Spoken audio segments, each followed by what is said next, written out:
সিলেট ও সুনামগঞ্জ জেলা বিএনপির সমাবেশের মধ্য দিয়ে নির্বাচনী প্রচার শুরু করেছেন দলের চেয়ারম্যান তারেক রহমান।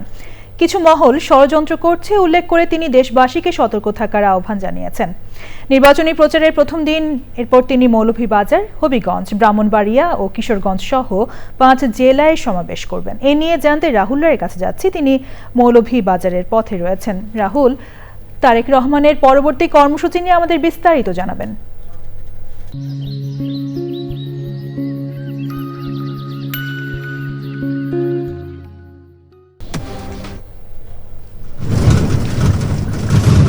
আপনাকে ধন্যবাদ। কিছুক্ষণ আগেই বিএনপি চেয়ারম্যান তারেক রহমান আনুষ্ঠানিকভাবে নির্বাচনী প্রচারণা শুরু করেছেন। অর্থাৎ সিলেটের আলিয়া মাদ্রাসা মাঠে জনসভায় বক্তব্য দিয়ে তিনি ধানের শীষের জন্য ভোট চেয়েছেন এবং বলা যায় যে তারেক রহমান এবং তার দল বিএনপির নির্বাচনী প্রচারণা শুরু হয়ে গেল। সেখানে তিনি ধানের শীষের জন্য ভোট চেয়েছেন এবং বেশ অনেকক্ষণ তিনি বক্তব্য রেখেছেন। সেই বক্তব্যের মূল যে বিষয়গুলো সেটি প্রথমেই বলেছেন যে এর 15-16 বছরে আওয়ামী সরকারের সময় যে দুঃশাসন এবং নানান অনিয়ম দুর্নীতির অভিযোগ করেছেন, তিনি বলেছেন যে সামনের দিকে এগিয়ে যেতে হবে এবং সেই সামনের দিকে এগিয়ে যাওয়ার জন্য ধানের শীষে ভোট দিতে হবে।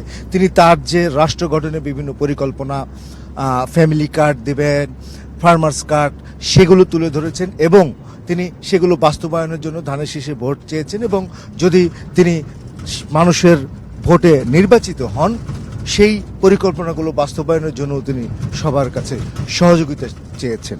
এবং একই সঙ্গে কিন্তু তিনি অভিযোগ করেছেন যে একটি মহল ষড়যন্ত্র করছে এবং একটি রাজনৈতিক দলের দিকে ইঙ্গিত করে তিনি 71 সালে তাদের ভূমিকা এবং এখনও তাদের বিভিন্ন বক্তব্যের সমালোচনা করে তিনি সিলেটবাসীকে আসলে ধানের শীষেই ভরসা রাখার জন্য অনুরোধ করেছেন, ধানের শীষেই ভোট দেওয়ার অনুরোধ করেছেন এবং সেই সমাবেশ শেষ করেই কিন্তু তিনি ঢাকার উদ্দেশ্যে রওনা দিয়েছেন। কিন্তু যেটি আপনি আগেও বলছিলেন এবং আমরাও বারবার বলছি যে ঢাকায় যাওয়ার পথে কিন্তু তিনি সিলেট বাদে আরও 6টি জেলায় পথসভা বলা হচ্ছে, কিন্তু সেগুলো আসলে জনসভাই হবে, জনসভা করবেন এবং এখন তিনি মৌলভীবাজারের উদ্দেশ্যে রওনা হয়েছেন। আমরা কিন্তু তার গাড়ি বহরের সাথেই আছি মৌলভীবাজারে।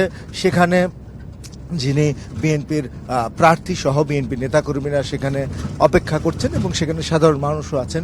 সেখানেও কিন্তু তিনি জনসভায় বক্তব্য দেবেন এবং সেই জনসভার বক্তব্য তিনি ধানের শীষের জন্য ভোট চাইবেন এবং একই সঙ্গে তার যে 31 দফা এবং রাষ্ট্র গঠনের যে পরিকল্পনাগুলো, সেই পরিকল্পনাগুলো তিনি আমরা দেখেছি যে সিলেটের জনসভায় তিনি তুলে ধরেছেন এবং আগামীর সামনে যে জনসভাগুলো রয়েছে সেগুলোতেও কিন্তু তিনি তার পরিকল্পনাগুলো তুলে ধরবেন এবং সেই পরিকল্পনা বাস্তবায়নের জন্য ধানের শীষের জন্য ভোট চাইবেন।